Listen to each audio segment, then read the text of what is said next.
Hi! Welcome to Rama Telugu కథలు. ఈరోజు పొడుపు కథ వచ్చేసి 'ఇక్కడ ఒత్తు అక్కడ వెలుగు'. ఈరోజు కథ పేరు 'భలే బీర్బల్'. ఒకరోజు అక్బర్‌కి ఎంతో ఇష్టమైన ఉంగరం కనిపించలేదు. రాత్రి నిద్రపోయేటప్పుడు చేతి వేళ్ళకున్న ఉంగరం తీసి పక్కనున్న బల్ల మీద పెట్టి నిద్రపోవటం అక్బర్‌కి అలవాటు. ఆ రోజు నిద్రలేచిన తర్వాత చూస్తే ఆ ఉంగరం లేదు. గదిలో ఎక్కడ వెతికినా అది దొరకలేదు. వెంటనే ఎవరక్కడని అక్బరు భటుల్ని పిలిచి భవనం తలుపు వెంటనే మూయించమన్నాడు. విషయం చెప్పి బీర్బల్‌ను మాత్రం పిలిపించమన్నాడు. కాసేపటి తర్వాత బీర్బల్ భుజాన ఒక చిలుకను పెట్టుకొని వచ్చాడు. ముందు రోజు రాత్రి రాజభవనంలోకి వచ్చిన వారందరినీ అప్పటికే ఒక చోట ప్రవేశపెట్టారు.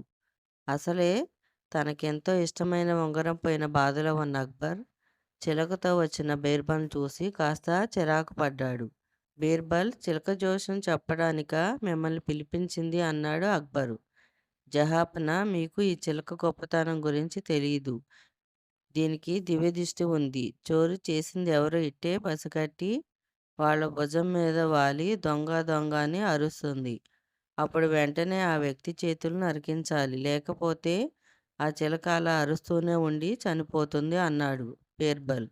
అంత గొప్ప చిలుకను సావనిస్తామా? చిలుక వాలిన మరుక్షణం ఆ వ్యక్తి చేతులు గాల్లో తెగి పడతాయి అన్నాడు అక్బరు. అలాగే జహాపన అంటూ బీర్బల్ తన చేతిలోనికి చిలకను తీసుకొని దాని తల మీద నిమిరాడు. చిలక వెంటనే దొంగ దొంగ దొంగ అని అరిచి గాల్లోకి లేచింది. అప్పుడే వరుసలోంచి ఒక వ్యక్తి భయంతో పరిగెత్తే ప్రయత్నం చేశాడు. భటులు వెంటనే అతన్ని బంధించారు. అందరూ వెళ్ళిపోయిన తర్వాత అక్బర్ ఆ చిలుకకు దివ్యదృష్టి ఎలా వచ్చింది అని అడిగాడు. దివ్యదృష్టా పాడా? దీనికి దొంగ అనే పదం తప్ప ఇంకేమీ రాదు.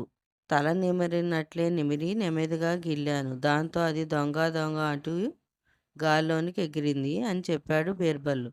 అక్బర్ ఆనందంతో బీర్బల్ను ఆలింగనం చేసుకొని విలువైన కానుకలు ఇచ్చి పంపాడు. ఈరోజు కథ ఇంతేనండి. పొడుపు కథకు ఆన్సర్ స్విచ్ బల్బు.